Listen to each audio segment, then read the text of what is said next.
안녕하세요 여러분, 너무 오랜만이죠? 오늘 뭐 배우는지 알아요? 그럼 여러분 우리 한번 시작해 볼까요? Today we're gonna learn how to use 지 grammar. So if you think of 지 as meaning whether or if, it will be much easier to understand today's lesson. 지 can be used in the middle of the sentence or at the end of the sentence. When it's used in the middle, it usually means whether or if.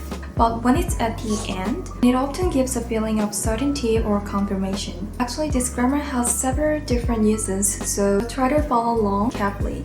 Okay, the first one is when 지 used in the middle of a sentence. So we use this form when we express curiosity or wonder about something. And it's often followed by verbs like to know, not to know, or to think or to remember. That is why in most cases we just don't say 몰라요. We say 지 몰라요, which is I don't know whether it's blah blah blah. Or I know whether blah blah blah. 지 알아요.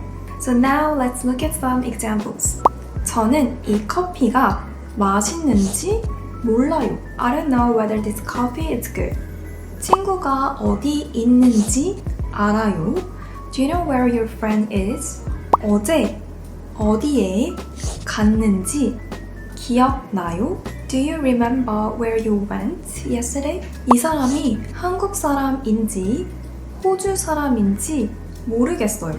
I don't know whether this person is Korean or Australian. And regarding conjugation rule here, when you conjugate, it follows the same rule as noun modifier. And you can also express different tenses about this grammar through this conjugation rule.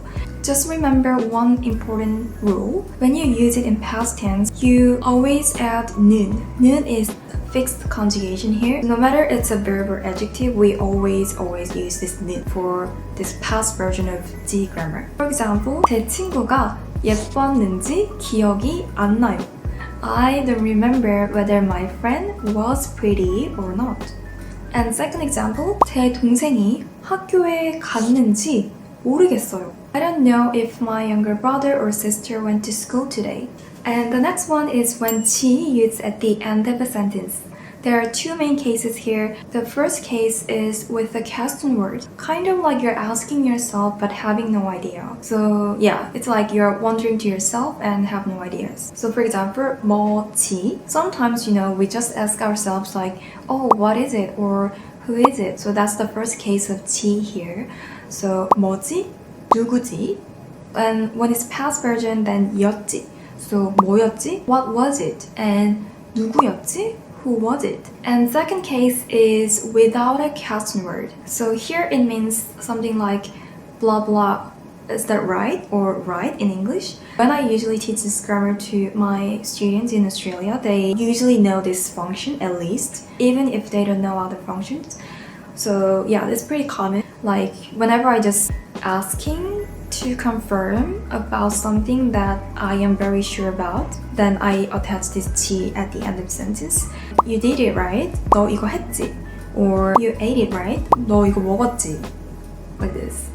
And in daily conversation, we usually use 조 instead of 지요. It sounds more natural. And the last case when 지요 used at the end of a sentence. I don't really use this one that often, but sometimes it's used like sarcastically. Why don't you do this? If you have like your brother or sister or roommates never clean, then you can say, why don't you clean? Why don't you clean up? 청소 좀 하지. Or like you have a daughter or students who never study, then 공부 좀 하지. Why don't you study?